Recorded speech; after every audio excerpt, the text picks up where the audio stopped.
Assalamualaikum warahmatullahi wabarakatuh. Alhamdulillah wa kafah alladzi an'ama alaina wa hada. Salatu wassalam ala nabiyyina Mustafa al-Mujtaba wa ala alihi wa ashabihi wa ahli sidqi wal wafa summa amma ba'da. Qala Allah ta'ala fil Qur'anil Karim, ya ayyuhalladzina amanu taqullaha haqqa tuqatih wa la tamutunna illa wa antum muslimun. Faqala nabiyyuna Muhammad bin Abdullah sallallahu alaihi wasallam, fa inna asdaqal hadisi kitabullah wa khair hadi Muhammadin sallallahu alaihi wasallam wa syarrul umuri muhdatsatuha fa inna kulla muhdatsatin bid'ah wa kulla bid'atin dhalalah wa kulla dhalalatin finnar. Jamaah sekalian kaum muslimin, ikhwah fillah wa akhwat fiddin, arsadana wa arsadakumullah. Alhamdulillah wa syukurillah, pada sore yang mulia ini kita bisa bersua di majelis Arafah, di majelis di mana kita berharap kebaikan dunia dan wabil khusus di hari kiamat, dengan keberkahan di sebuah majelis, ya, yang Nabi kita pernah menyebutkan, man istama'a qaumun fi baitin min buyutillah, barang siapa yang duduk di antara rumah-rumah Allah, kemudian yatadarasuna bainahum, saling mempelajari Al-Quran dan saling senantiasa mengingatkan hadis Nabi yang sahih. Allah Ta'ala, Rasulullah menyebutkan, nazalat alaihi musakinah, Allah akan berikan ketenangan kepada kita, wa ghasyadum rahmah, Allah akan berikan rahmatnya kepada kita semua. Dan ini salah satu di antara kasih sayang Allah bagi orang yang duduk di majelis ilmu, khususnya di bulan Dzulhijjah, wabil khusus lagi di hari Arafah. Jemaah sekalian rahimakumullah, tema yang mungkin akan kita angkat pada sore hari ini, nanti menjelang buka insyaallah taala, tema yang memang perlu kita sama-sama pahami, ya, sehingga khususnya para pemuda-pemudi tidak terjerumus dalam ikhtilat yang berkelanjutan dan berdampak dosa yang besar. Jadi ikhtilat itu bercampurnya laki-laki dan perempuan, yang itu menyebabkan nanti bisa, naudzubillah min dzalik, ya, terjadi perbuatan zina, terjadi di antara kemudian kemaksiatan yang dikerjakan dengan terus-menerus, ya. Sehingga semoga materi yang akan kita angkat, bahwa jangan sampai kita terlalu bebas, takutnya memang kita bisa kebablas zina maksudnya, atau perbuatan maksiat. Dan secara garis besar, orang yang tidak mempunyai batasan-batasan dalam hidup, apapun itu, ya, dalam bab apapun, kalau nggak ada batasan, biasanya cenderung untuk dia kemudian haulal khimah, ya. Kalau Nabi istilahkan dalam sebuah hadis, kalau ada orang yang kemudian dia dekat-dekat dengan perkara syubhat, maka dia akan berada di lingkungan yang hampir dia akan terjerumus, dan suatu saat akan terjerumus, ya. Dan itu kalau bab masalah syubhat, orang yang tidak bisa ngerem dirinya, ya, maka kalau sudah kebablas, maka akan terjerumus dalam kemaksiatan. Maka ikhwafillah rahimani wa rahimakumullah, insyaallah taala kita akan coba ulik, ya. Jangan sampai memang diri kita ini terjerumus dalam perkara-perkara yang memang kita anggap biasa, ya. Kalau kita melihat dalam kajian yang disampaikan oleh Ibnu Taimiyah rahimahullah taala, ketika beliau membawakan sebuah tema terkait dengan hukmul ikhtilat, ya, hukum bagaimana seseorang dalam berkomunikasi, berinteraksi dengan lawan jenis khususnya, ya. Kalau sama teman-teman ikhwan yang cowok nggak ada masalah, ya, selama ada batasan juga, ya. Nah, kadang-kadang teman-teman di kos-kosan tuh, kalau sudah dianggap teman yang brothernya gitu, yang sangat dekat, kadang-kadang buka aurat biasa, ya. Ada nggak teman-teman yang mandi karena buru-buru, kamar mandi berdua? Ada? Nggak ada kan? Jangan sampai, ya, tiba-tiba karena buru-buru mau ke kampus, akhirnya biar cepat satu kamar mandi berdua, bertiga. Oh jangan, berbahaya itu, ya. Alasannya, udah Ustaz ini buru-buru Ustaz, karena ini juga kemudian biar cepat, ya. Nah ini bisa kebablasan nih. Hal-hal seperti ini harus kita rem, ya, harus kita tahan, Tidak boleh kemudian ikhtilat walaupun sama jenis, ya, itu sampai kemudian over, ya. Bukankah Allah Subhanahu wa taala telah berbicara terkait dengan bagaimana para sahabat ketika mereka berinteraksi dengan istri-istri Nabi alaihi salatu wassalam, ya. Dan ini menunjukkan kalau pendidikan antara laki dan perempuan sudah diajarkan. Kalau kita bicara masalah istri-istri Nabi alaihi salatu wassalam, mereka orang-orang yang terjaga, ya, mukminat, qanitat, ya, sholihat. Wanita-wanita yang beriman, wanita-wanita yang senantiasa menjaga dirinya dan kemuliaannya, dan wanita-wanita yang ibadahnya bagus. Itu para istri-istri Nabi alaihi salatu wassalam yang kita sebut dengan ummahatul mukminin. Allah Jalla wa Ala menyebutkan, ya, dalam surat Al-Ahzab ayat 53, ya, nanti bisa dibuka, ya, dan diperdalam terkait dengan tafsirnya. Allah Ta'ala berfirman, "Faida sa'altumuhunna mata'an." Apabila kalian, wahai para sahabat, ingin bertanya kepada mereka terkait dengan permasalahan-permasalahan, keperluan-keperluan dengan istri-istri istri-istri Rasulullah, fas'aluhunna min wara'i hijab, maka silakan, ya, bertanya kepada mereka para istri-istri Nabi, tetapi pertanyaannya min wara'i hijab, posisinya berada di belakang hijab, atau ada saternya, atau ada penutup. Ini kan mengantisipasi agar jangan sampai bagaimana kemudian lawan jenis laki-laki itu berinteraksi terlalu dalam, ya. Makanya kenapa dalam Islam yang namanya bab pacaran itu hukumnya haram, ikhwan, ya, haram. Karena yang namanya pacaran itu akan menjurus kepada perbuatan apa? Zina. Kalaupun tidak kemaluan dengan kemaluan, maka minimal orang itu berbuat zina apa? Mata dengan mata, tangan dengan megang, ya, kaki dengan berjalan menuju maksiat. Kalau sekelas para sahabat, ingat sahabat yang konteksnya itu mereka orang yang dapat rekomendasi dari Al-Quran dan As-Sunnah, radhiyallahu anhum wa radu anhu, Allah ridho dengan mereka, mereka pun juga demikian. Bahkan sabiqunal awwalun minal muhajirin wal ansar, generasi terbaik di era ini, di era Rasulullah, ya, para sahabat. Orang-orang yang kemudian kata Allah Subhanahu wa taala, "Lau kana khairan lasabaquna ilaihi." Tidak ada perkara-perkara dalam Islam kecuali mereka para sahabat sudah mengamalkan terlebih dahulu.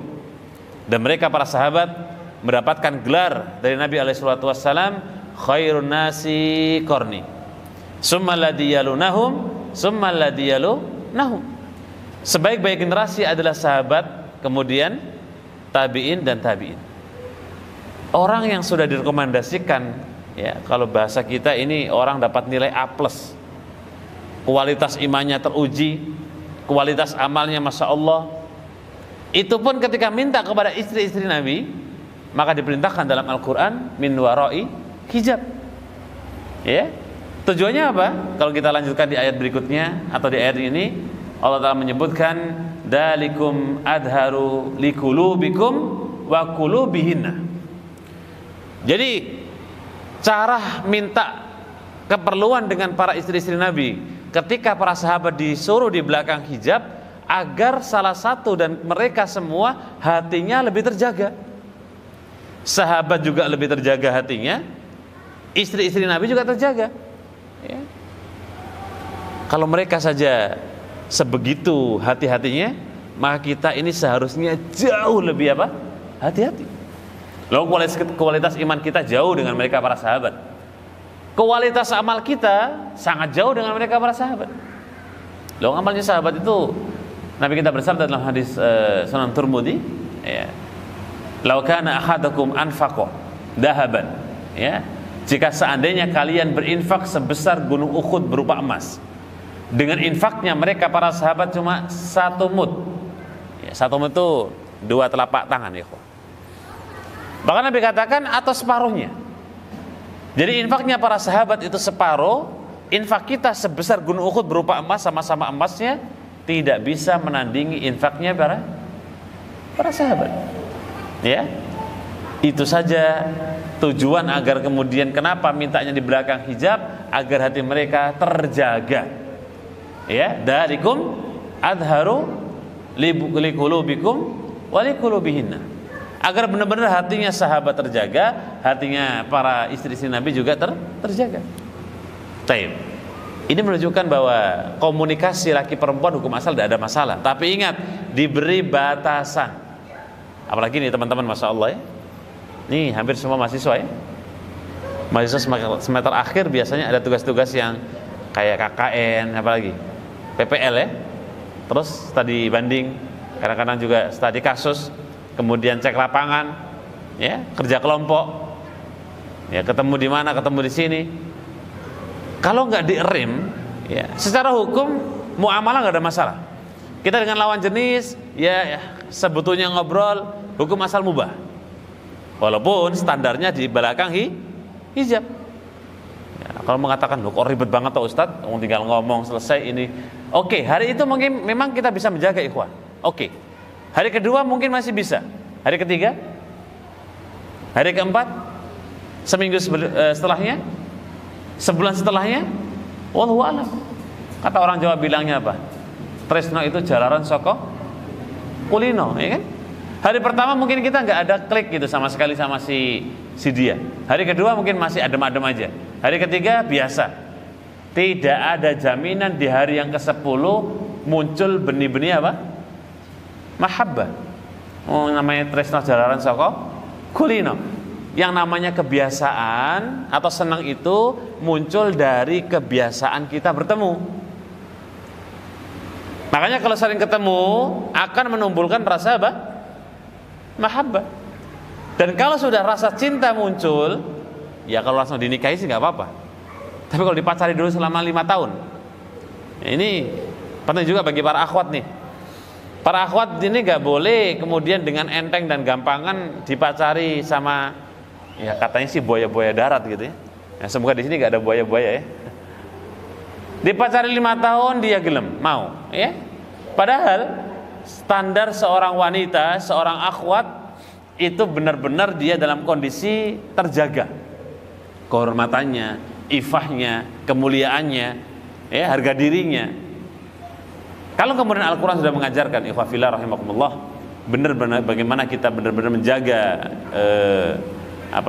interaksi kita dengan lawan jenis, jangan sampai kita ini kebablasan. Ini menunjukkan bahwa Islam sangat memperhatikan standarisasi, ya, bagaimana komunikasi dan interaksi dengan lawan jenis, ya, sehingga tidak boleh seorang muslim sembarangan dalam bab masalah bagaimana dia berinteraksi dengan lawan jenis. Tapi jamaah sekalian rahimakumullah, ayat tadi ya, surat Al-Ahzab 53 dikatakan oleh Ibnu Katsir rahimahullah taala, beliau mengatakan wa kama nahaitukum anid dukhuli alaihinna, sebagaimana kami, kata Nabi alaihi salatu wassalam, melarang kalian, ya, untuk masuk di rumah-rumah wanita kalian, maksudnya di rumah wanita sahabiyah atau istri Nabi alaihi salatu wassalam. Wa kadzalika la tangduruna ilaihinna bil kulliyah, dan tidak boleh juga kita melihat seorang wanita itu dengan utuh, ya. Maksudnya gimana dengan utuh? Ada kan orang itu kadang-kadang lihat seorang wanita, kemudian dia lihatnya agak lama, dia dari ujung rambut sampai ujung kaki, ya, kerudungnya diperhatikan warnanya pink, bajunya warnanya oranye, tahu bahkan ikat pinggangnya ada yang ini, diperhatikan sampai kakinya pakai sepatu apa, bahkan dia tahu ukurannya berapa. Oh, ini masya Allah ya, ini laki-laki yang detil. Lalu belum apa-apanya tuh, lihat wanita itu di ujung rambut sampai ujung kaki diperhatikan. Nah, kata Ibnu Katsir rahimahullah taala, ayat yang tadi kita baca di atas, wala tangduru ilaihinna bil kulliyah, tidak boleh orang itu melihat lawan jenis yang kemudian secara totalitas. Ya, makanya Nabi ya alaihi salatu wassalam pernah suatu ketika beliau lewat dengan Ali bin Abi Thalib. Kemudian Ali bin Abi Thalib ini melihat seorang wanita, ya, faja'atan, tiba-tiba.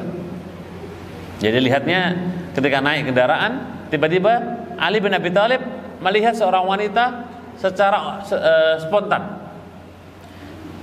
Kemudian Nabi palingkan wajah Ali bin Abi Thalib. Beliau sebenarnya mengatakan, lakal ula walaysa saniyah, bagimu yang pertama bukan yang kedua. Ini kira-kira teman-teman nih, kalau ada mahasiswi yang masya Allah ya, good looking, 1 sampai 10 nilainya 9,9.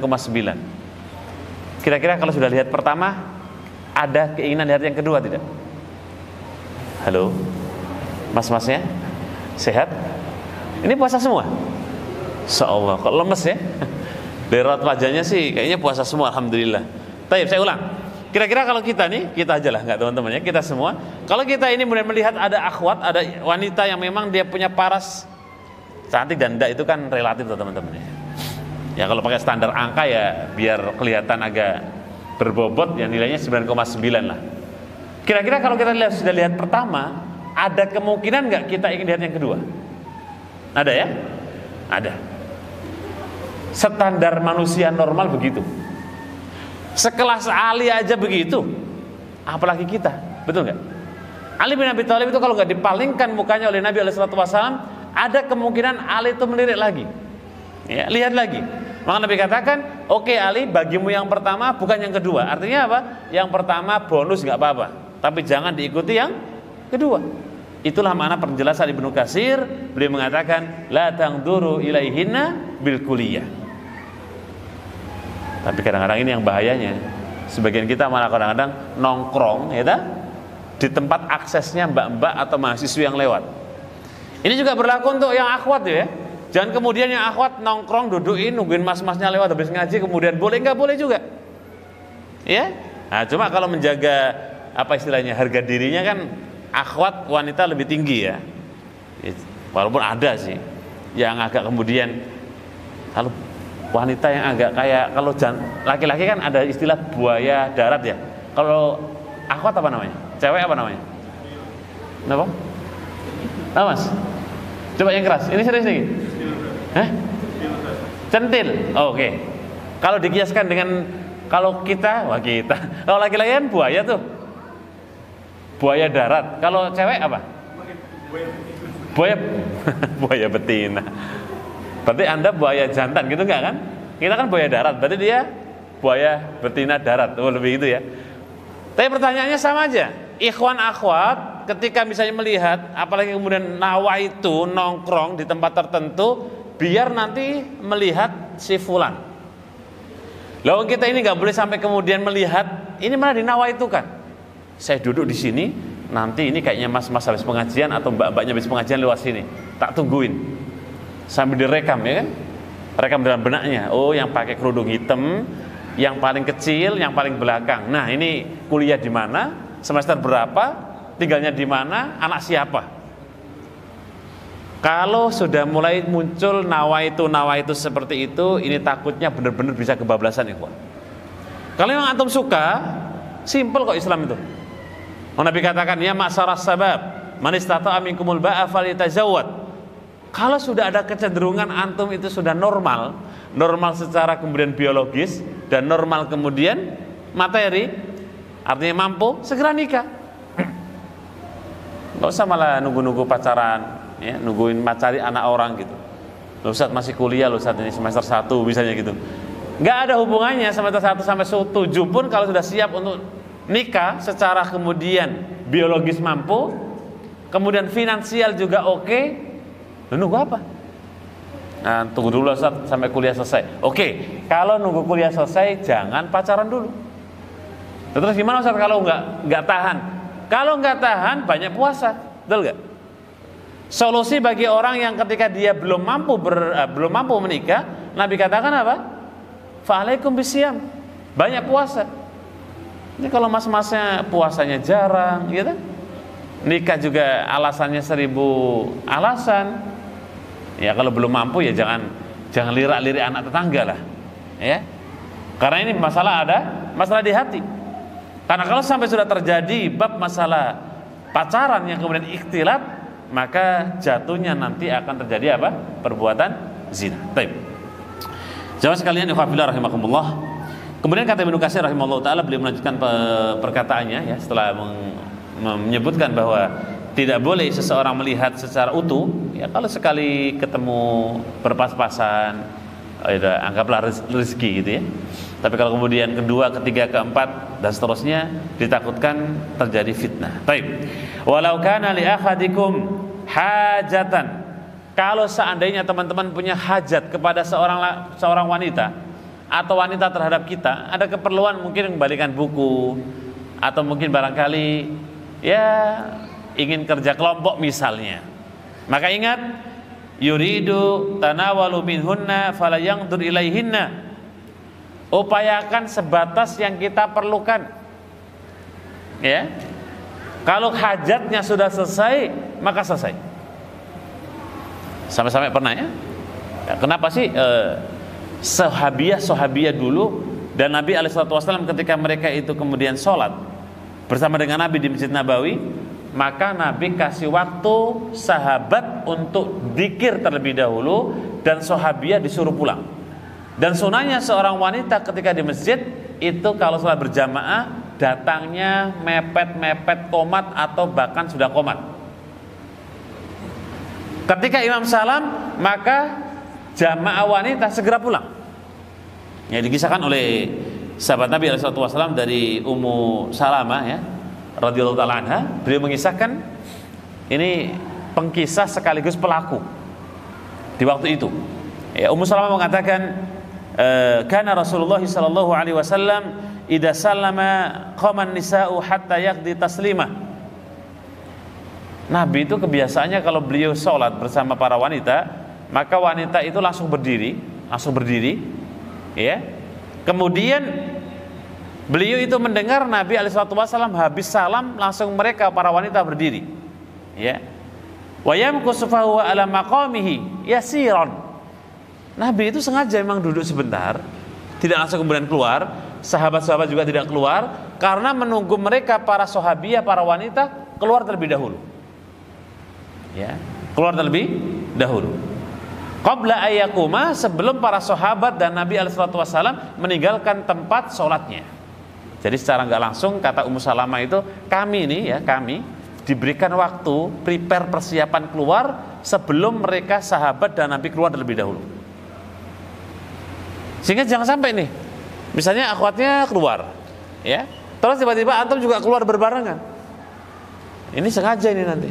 Bisa jadi nanti janjiannya di basement, ya, atau janjian nanti di bawah. Wong ketemu saja bagaimana prakteknya para sahabat. Mereka itu kalau ketemu, ini sahabat nih, ini sahabiah. Jadi kalau ini sahabat, ini sahabiah, lewat lazimnya orang kalau ini jalan kan biasa ya. Bahkan kita kadang-kadang lebih dekat. Sahabat enggak, ini jalan kalau bisa mepet-mepetnya ruang kanan kiri. Jadi jalan ini normalnya. Ketika berpapasan dengan akhwat atau dengan sahabiah dan sahabat, maka mereka agak melipir, agak menyamping. Kalau kita kan enggak ya, ini jalan normal, kita malah ke tengah. Kalau bisa nabrak sekalian, ya. Ini kan iman-iman kita gitu. Bahkan kadang-kadang ada sebagian yang malah caper ya, apa tuh? Cari perhatian. Lewat gitu ya, bajunya dibaikin gitu. Ya tadinya itu enggak batuk-batuk dibatuk. Nanti akhwatnya juga gitu, jalannya pelan-pelan, tadinya agak cepat tuh pelan-pelan. Padahal kalau bertemu dengan lawan jenis di pinggir jalan, maka adabnya sama-sama ghodul basar. Nanti kita akan sebutkan ayatnya, ya.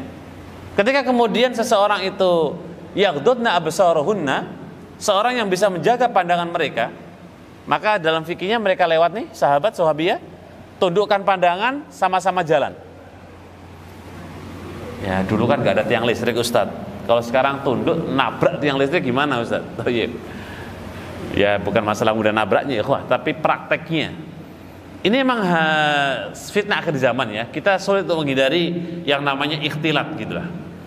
Ya ikhtilat itu laki-laki perempuan campur jadi satu. Bahkan bab dalam walimah ya, ini ada kitab yang menarik, hukmu ikhtilat fil walimah. Hukum seputar bercampur antara laki-laki dan perempuan di tempat pernikahan. Pernikahan itu kan hukumnya orang yang mendatangi wajib ya, betul gak? Antum diundang nih untuk datang di walimah, jumhurul ulama hukumnya wajib. Yang wajib saja kalau kemudian ada ikhtilat, campur aduk laki perempuan, dan memang gak bisa dihindari, ya, dan memang itu sengaja dibuat, ya izin, ya. Kecuali darurat, contoh tawaf. Ini teman-teman ada yang pernah umrah ya, tahu sendiri kalau tawaf. Tawaf itu untuk menghindari laki perempuan, masya Allah. Kayaknya kok nunggu hari ini nih. Kalau antum di Mekah tawaf sendirian ini kayaknya kosong nih, karena zamannya pada haji semua, ya di Arafah. Tapi kalau tawaf ini kemudian tidak nyenggol laki perempuan, wah kayaknya nggak mungkin deh. Karena ketika tawaf itu maka kita akan bertemu perempuan yang akhwat bertemu laki-laki, dan itu bahkan senggol-senggolan, ya. Bukan cuma senggol-senggolan, kadang-kadang gimana maaf nih ya, pegang pantat. Karena darurat nih, lagi jalan depannya ada ibu-ibu didorong dari belakang. Mau nggak mau apa? Wah nabrak beneran tuh. Rem cakram sekuat apapun kalau sudah kondisi kayak gitu udah nggak bisa ditahan tuh. Wis nabrak beneran. Apalagi yang belakang ini orang-orang Bangladesh, orang-orang Mesir yang gede tinggi dhuwur gitu. Wah, kayak tronton dari belakang nabrak kita, ya kan? Nabrak depan. Sehingga kemudian ikhtilat terjadi. Nah itu darurat. Ya walaupun masya Allah ya, sekarang Saudi membuat sebuah kenyamanan untuk jamaah-jamaah umroh ketika tawaf. Ada beberapa pilihan opsi. Ruang utama di dekat Ka'bah, ruang kedua ketika di lantai kemudian pakai skuter, ruang kedua untuk jalan kaki, ruang ketiga untuk kemudian skuter, ada ruang VIP pakai kemudian kendaraan bis.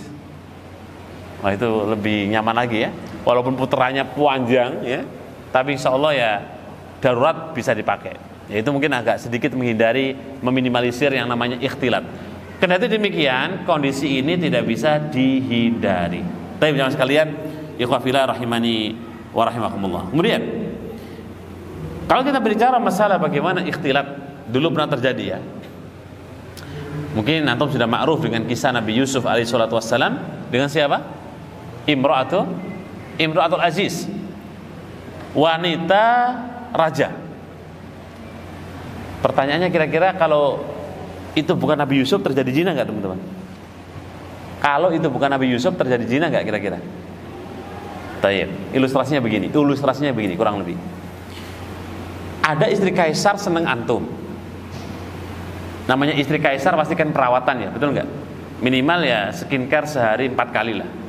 Ya. Perawatannya full. Bicara cantik bisa dipoles lah gitu ya. Intinya ada istri raja seneng antum. Udah gitu, ya, antum minta apa saja difasilitasi dan diberikan oleh istri ini atau istri raja ini. Terus habis itu sudah diberi bla bla bla bla bla bla. Tiba-tiba antum masuk di kamarnya dia, dikunci. Wes pokoknya istri kaisarnya sudah pasrah. Wes mas terserah sampean. Apa kira-kira yang antum lakukan, ikhwan?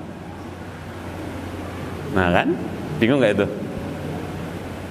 Apa kira-kira yang antum lakukan ketika istri kaisarnya sudah pasrah? Dia nggak jelek-jelek amat, ya seusia dengan antum lah, paling selisih setahun 6 bulanan mungkin gitu ya. Kemungkinan terjadilah zina teman-teman. Sangat kemungkinan besar terjadi zina kalau level iman kita. Lalu Nabi Yusuf aja alaihissalatu wassalam hampir-hampir dia itu kemudian tergoda loh. Hampir-hampir kemudian amaratun bisuknya muncul. Lawala burhanu rabbi, kata Allah Subhanahu wa taala. Kalaulah bukan petunjuk burhan dari Allah Subhanahu wa taala, maka Nabi Yusuf alaihissalatu wassalam sudah terjatuh kepada perbuatan zina. Apa burhannya Allah Subhanahu wa taala? Ketika Nabi Yusuf sudah mulai kerentek muncul itu keinginan niat amaratun bisuknya, tiba-tiba Allah tunjukkan nasihat ayahandanya Nabi Yakub alaihissalatu wassalam. Ya.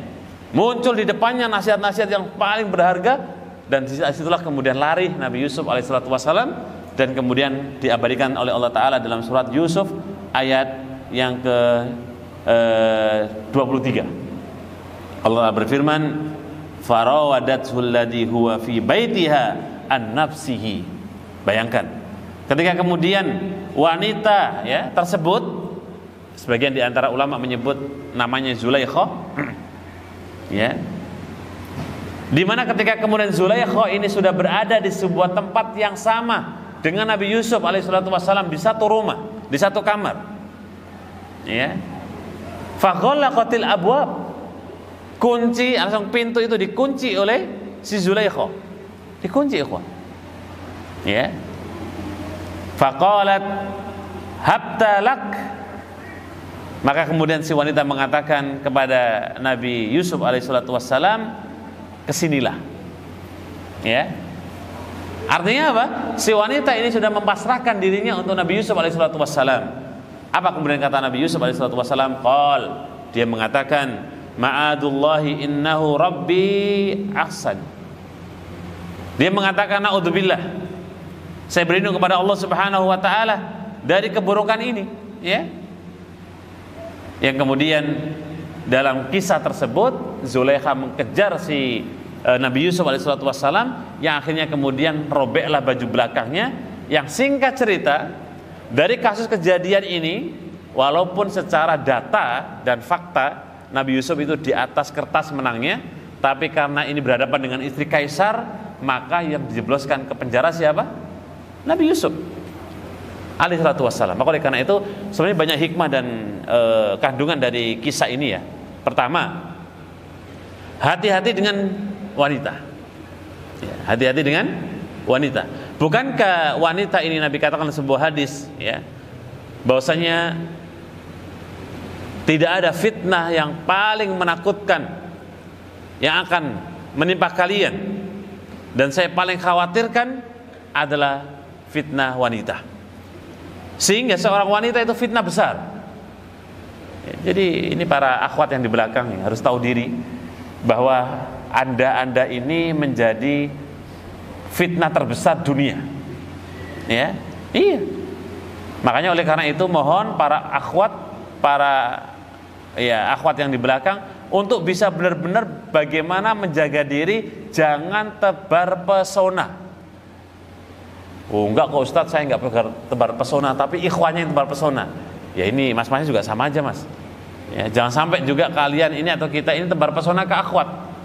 Sudah tahu bahwa wanita itu adalah fitnah yang paling besar Nabi tinggalkan untuk laki-laki. Kadang-kadang kita pun juga tidak hati-hati. Sehingga kalau kemudian ketidakhati-hatian ini bisa disalahgunakan oleh siapa? Oleh syaitan, oleh iblis. Ya akhirnya kemudian kadang-kadang kalau ketemu dengan lawan jenis, ini siapa sih ya? Kok rajin sholatnya gitu? Atau misalnya ini siapa sih? Akhwat fulana, kok rajin pengajian? Besok lagi sengaja tuh ke masjid. Akhirnya kemudian ketemu lagi.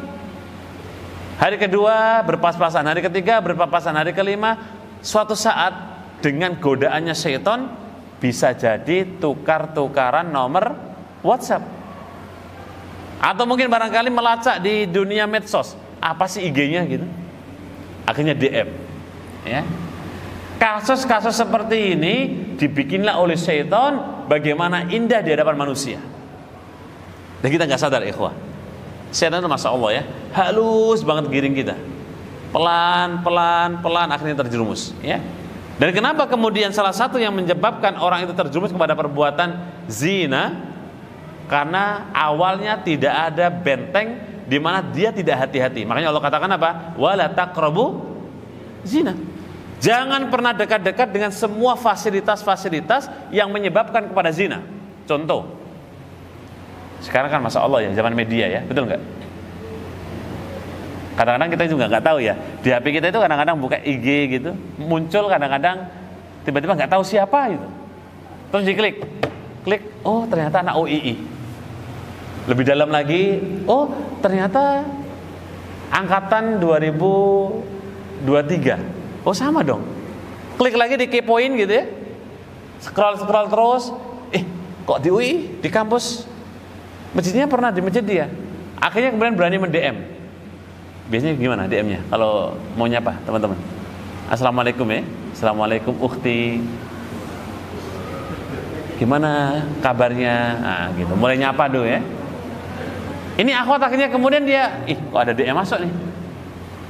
Akhirnya kemudian di-scroll juga, dikepoin juga. Oh, ini ikhwan yang Anawi juga. Ternyata pernah sholat di masjid yang sama. Secara otomatis kalau bentengnya nggak kuat, maka setan akan bilang, ayolah mbak dibalas saja, orang temenan juga nggak apa-apa. Akhirnya dibalas, waalaikumsalam warahmatullahi wabarakatuh. Alhamdulillah bi khair akhi gitu. Pertanyaannya teman-teman, kira-kira ada nggak episode berikutnya setelah assalamualaikum? 98% ada episode kedua. ada episode ketiga, ada episode keempat, sampai seterusnya. Tapi kalau misalnya ini penting juga, kalau ada ikhwan atau akhwat yang japri nggak penting, tiba-tiba assalamualaikum tanda petik apa sih, kayak gitu, langsung diblokir wassalam gitu. Kecuali tanya penting ya, tanya penting gitu lah dijawab. Tapi kalau kemudian sudah nada-nadanya ini ngajak ikhtilat, ya walaupun di media cuma berdua, karena jumhurul ulama ikhtilat itu tidak harus wujud dengan wujud, ketemu langsung kemudian berduaan, tidak. Tapi secara chattingan kemudian berduaan dengan chattingan yang ya layan fa' lah istilahnya, tidak manfaat, itu pun juga bagian daripada ikhtilat. Baik, jemaah sekalian, ikhwafillah rahimakumullah. Maka jangan sampai hal-hal yang sifatnya kita itu tadinya biasa jadi kebablas. Ya. Kenapa kita bicara masalah lingkupnya adalah masalah ikhtilat? Karena bab ikhtilat itu bab yang berat. Sampai Nabi tadi menyebutkan ketika ada sahabat yang kemudian mereka itu suka duduk di pinggir jalan nih, ikhwan. Ini juga penting bagi teman-teman yang saya yakin teman-teman ini siapa coba yang suka ngopi atau nongkrong di warung Indo? Mana? Ada ya? Enggak masalah. Hukum mubahnya enggak masalah. Kita ini bukan ulama, bukan kemudian ahli hadis kok. Kalau ahli hadis enggak boleh tuh. Kalau ulama ahli hadis mereka nongkrong di warung kopi, warung Indo, hadisnya dipertanyakan teman-teman. Kalau kan kita ini bukan, ya hukum asal enggak ada masalah. Cuma gitu kan? Cuma ketika kemudian nongkrong, itu kan kita akan lihat beragam manusia. Khususnya kita akan melihat para wanita mungkin ya, masuk keluar gitu. Nah, para sahabat pernah suatu ketika mereka duduk di sebuah tempat tongkrongan, maka Nabi katakan penuhi hak jalan. Gitu kata Nabi. Penuhi hak jalan. Tiba-tiba kemudian sontak para sahabat mengatakan, "Ya Rasulullah, apa hak jalan? Kok ada hak jalan dipenuhi segala?" Ya, Nabi katakan, pertama, kalau Anda di jalan, ghaddul basar, tundukkan pandangan. Jadi kalau teman-teman ada di warung kopi ya ngopinya gini aja, 10 jam setengah ya gini aja. Ya kalau nggak ada orang ya gini kan. Artinya apa? Kalau ada kemudian lawan jenis atau cewek ya khususnya ya, karena kalau ada ikhwan ya nggak apa-apa, kan bukan nggak ada masalah. Tapi kalau ikhtilatnya itu padat, maka upayakan untuk apa? Ghaddul basar. Karena ghaddul basar ini minimal untuk menenangkan hati ikhwan. Lihatlah bagaimana Nabi mengingatkan kepada Ali bin Abi Thalib, ya, palingkan pandanganmu kepada wanita tadi. Lakal ula wa laisa saniya. Bagi Anda yang pertama bukan yang kedua. Sehingga menundukkan pandangan itu ternyata diantara untuk apa? Adharu liqulubikum wa qulubihinna. Untuk sama-sama menenangkan hati. Pertanyaan gini, ada yang tanya, "Ustaz, saya itu kalau nggak lihat malah gelisah ya Ustaz." Gitu ya. Artinya bukannya malah tenang, tapi malah gelisah campur aduk itu. Ini siapa tadi yang lewat? Di mana kosnya? Semester berapa dia? Kuliah di mana? Jadi bukannya tenang malah gelisah. Ingat, gelisah yang model seperti ini minas syaiton ya ikhwah. Bisa dipastikan gelisah yang model seperti ini bawaan dari siapa? Syaiton. Maka berhati-hatilah ya, karena memang kita ini diuji Allah Subhanahu wa taala dengan adanya an-nisa dengan wanita ya. Dan para akhwat ya, bukan kemudian di sini adalah kita memojokkan para akhwat, tidak. Bukan menyalahkan para wanita, tidak ya. Tapi yang jelas wanita harus tahu diri bahwa dia adalah fitnah terbesar bagi laki-laki. Sehingga dalam bab interaksi, berkomunikasi sosial, hati-hati. Jangan kita dengan enteng, dengan sembrono ya. Baik, qabilah rahimani wa rahimakumullah. Dan yang berikutnya ini sudah jam 17.13 ya, masih 2 menit lagi. Nanti kalau ada tanya jawab atau sharing tafadhol. Yang terakhir, qabilah rahimakumullah, bicara jangan sampai interaksi yang sampai kebablasan. Ini khususnya bagi para pemuda ya. Dalam semua aspek ya, bukan cuma ada bab masalah lawan jenis. Kalau kita punya teman yang juga misalnya teman itu tidak bagus, jangan diteruskan berteman dengan dia. Artinya begini, jangan terlalu dekat dengan dia. Karena Nabi kita pernah bersabda, berbicara masalah teman karib, teman dekat, maka Nabi katakan fal yangdur mayyukhalil. Siapa teman kita, itulah dampak baik dan buruknya agama kita bisa ditandai sejauh mana teman kita. Ya, maka Nabi katakan falyangdur mayyukhalil ad-dinu ala khalilihi. Agama kita bisa ditandai dengan siapa kita berkawan, dengan siapa kita berteman. Sehingga jangan sampai teman yang sudah kebablasan, teman yang sudah jalannya salah, tetap kita ikuti kadang-kadang atas dasar ini kan sohib Ustadz, ini kan teman dekat, ini kan teman satu kampung, ini kan teman satu dulu waktu jangan.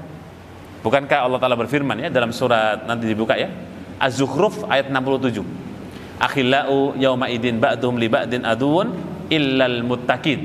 Jadi justru kalau teman itu yang kita anggap sangat dekat, kadang-kadang maksiatun bareng, apa-apa bareng, naudzubillah min dzalik, ternyata itu teman yang nanti di hadapan Allah jadi musuh.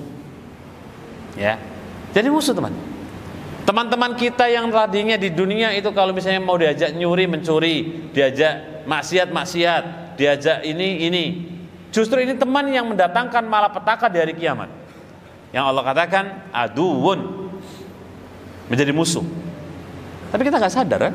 Kenapa? Ya karena mungkin karena atas dasar teman karib, sohib, ya brother ataupun apa yang jenis dengan itu, sehingga kadang-kadang kemaksiatan pun kita terjam. Wallahu taala bisawab. Ikhwafillah wa akhwatiddin rahimakumullah. Demikian yang dapat kita bagikan pada sore hari ini.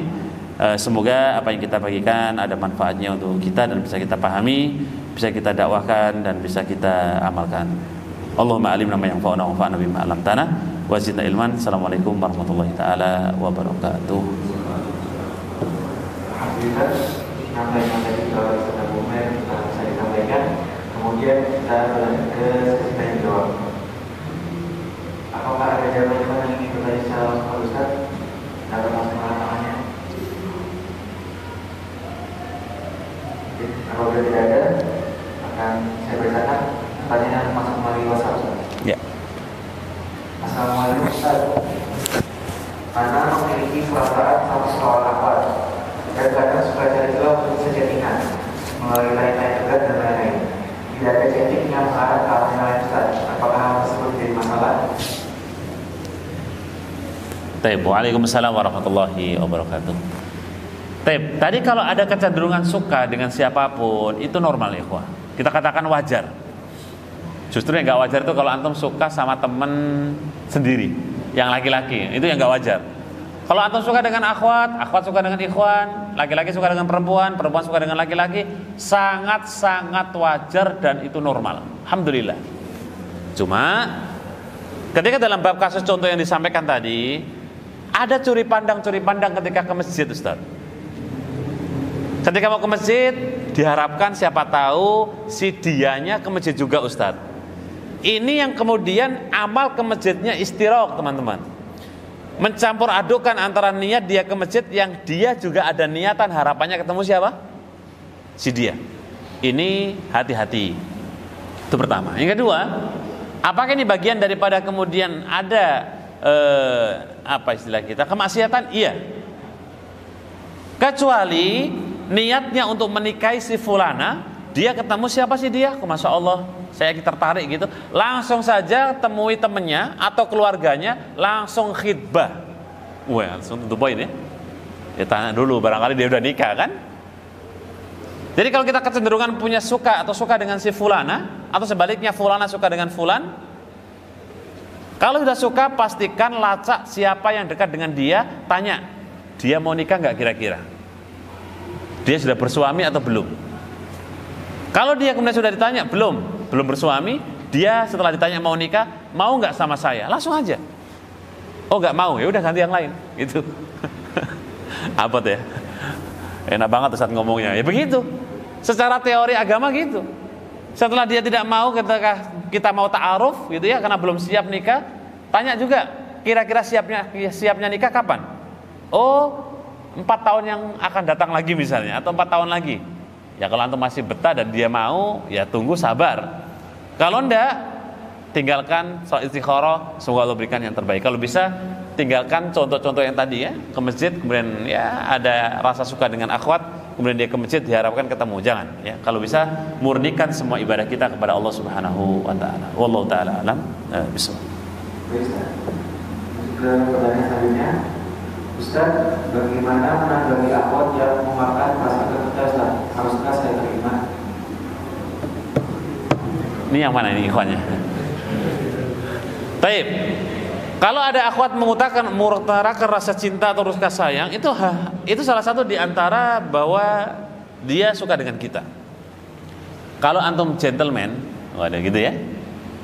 Kalau memang antum suka, katakan suka, besok saya nikahi. Wah, sadis ya. Kalau antum tidak cocok dan tidak suka, sampaikan mohon maaf dengan cara yang baik. Mohon maaf, mungkin saya terlalu baik untuk mujiah, gitu. Apa ini ya? Mohon maaf, saya belum siap menikah dan saya tidak suka denganmu. Atau bahasa-bahasa kalian lah ya. Saya nggak terlalu paham untuk menyampaikan bahasa yang tidak menyinggung gitu. Tapi yang jelas, kalau memang suka, setelah dia suka, langsung lamar, langsung nikah. Kalau udah suka, sampaikan biar selesai urusan. Jangan kasih juga harapan yang kalau kita nggak suka, atau misalnya memberikan kepastian tapi juga nggak segera dinikahi. Dan bagi para akhwat, mengutarakan suka tidak ada masalah.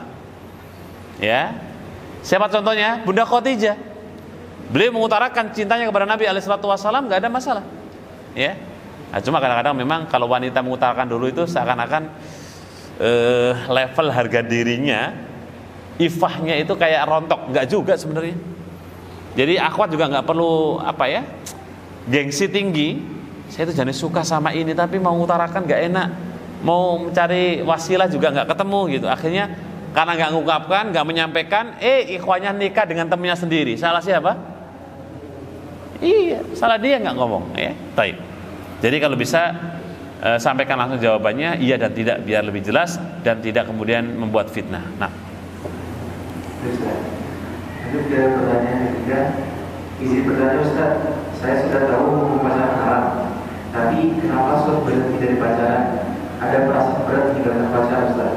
Mohon nasihat Ustaz, saya takut dihukum Allah. Alhamdulillah, ini satu poin ya. Satu poin bahwa dia sadar kalau pacaran itu tidak baik bagi dia. Itu sudah poin. Cuma cara meninggalkannya gimana Ustaz? Thayyib, segera nikahi dia. Insya Allah pacaran selamanya tuh. Ya. Kalau dalam paling pendidikan disebut dalam pra pernikahan, ada pacaran yang abadi seumur hidup, yakni pasca akad nikah. Solusinya adalah kalau memang dia tahu pacaran itu dosa dan dia sadar tapi sulit meninggalkan, nikahi teman-teman, udah selesai solusi. Ya, nggak berani Ustadz gini-gini bla bla bla bla bla bla. Nah, kalau nggak berani, banyak istighfar, banyak taubat, minta pada Allah agar dijauhkan dengan dia. Karena solusi bagi orang yang suka dengan lawan jenis, solusinya hanya bisa di akad nikah, sudah. Daripada bikin penyakit, ya. Atau juga kadang-kadang pacaran itu ya ruginya bukan cuma di dunia loh, ruginya di akhirat, double ruginya. Ruginya biasanya kalau pacaran neraktirin, ya nggak? Oh, insya Allah. Kadang-kadang nggak punya uang, ngutang temennya, ada nggak?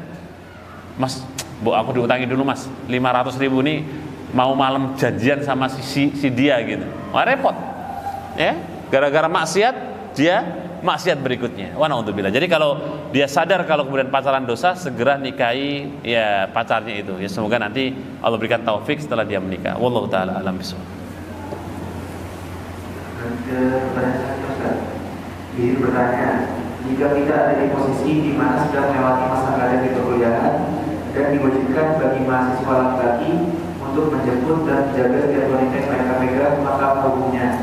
Dengan catatan, jika kita tidak melakukan hal yang diperintahkan pada masa karir ini, maka satu angkatan akan diberi sanksi. Ekstrimnya pindah kuliah ya. Baik. Kalau kemudian kasusnya itu darurat, ini skala darurat ya, genting gitu. Kalau sampai dikeluarkan satu kampus ini, nggak tahu nih contohnya ini benar di kampus mana gitu ya. Tapi anggaplah begitu terjadi, maka sebutuhnya saja, sewajarnya. Walaupun sebenarnya dalam bab ini, kalau dalam bab ikhtilat itu ada beberapa opsi pilihan ya yang diperbolehkan oleh para ulama.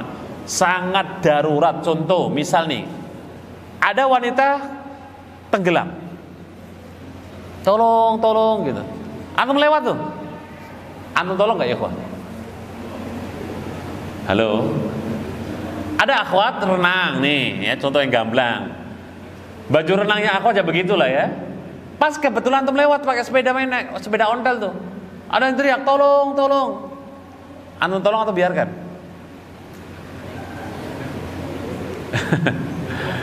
Saya tolong Ustaz, tapi mukadimahnya istighfar dulu.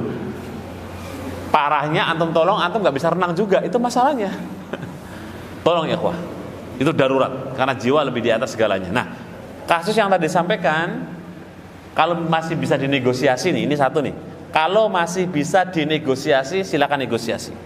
Kalau enggak, fattaqullaha mastata'tum, bertakwalah semampu yang bisa kalian atau kita lakukan. Nah, wallahu a'lam.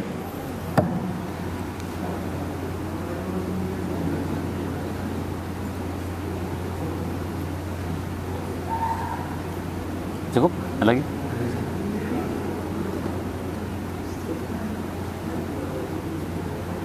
Jadi bertanya Ustaz, bagaimana cara kita menjaga ketika menghubungi seseorang tanpa adanya keinginan kepacaran? Apakah ada amalan yang harus dilakukan? Mengagumi. Ya mengagumi nggak ada masalah, nggak pacaran alhamdulillah. Cuma akan jadi sakit hati dan akan jadi penyakit hati. Pengagum diam-diam, waduh gitu.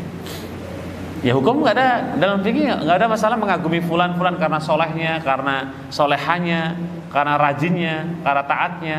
Tapi kalau bisa diutarakan kalau dia memang suka. Pokoknya teman-teman, antum dan antuna suka seseorang, sampaikan antum suka, kapan mau nikah, siap atau tidak. Udah, nggak usah lama. Nggak usah, itu kan butuh persiapan bla bla bla bla bla bla. Iya, tapi tetap solusi terbaik nikah. Ya, saya juga waktu dulu S1 semester 6 saya udah nikah ikhwan. Jadi dulu saya transfer nilai dari semester 5. Dulu saya punya D2 dari Surabaya. Terus saya semester 5 saya masuk. Semester 6 banyak ikhtilat dengan wanita. Semester OTW itu semester 6 OTW saya nikah. Wisuda semester 7 belum selesai. Semester 7 ya udah wisuda, gendong anak pertama. Ya mungkin modal nekat ya. Bismillah. Tapi karena fitnahnya besar ya, kalau antum mungkin masih bisa terjaga dan kayaknya imannya lebih bagus lah ya. Kalau anak berat ya. Jadi kalau habis dari kampus ketemu mbak-mbak itu ya emang berat ya. Akhirnya udah nikah semester 6.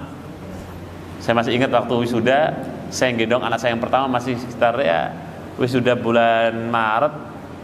Anak saya lahir Februari, ya 1 bulan 2 bulan baru lahiran kalau nggak salah.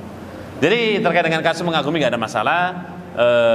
Punya ya istilah kita apa ya, fan gitu, atau kemudian kita mengagumi seseorang nggak ada masalah. Asal jangan sampai kemudian membuat kita lalai batasan-batasannya. Nah, wallahu a'lam. Tapi kafilah rahimakumullah, sembari persiapan untuk buka ya, demikian yang kita berikan pada sore hari ini, semoga jadi ilmu manfaat. Wallahu taala alam bisawab. Assalamualaikum warahmatullahi taala wabarakatuh.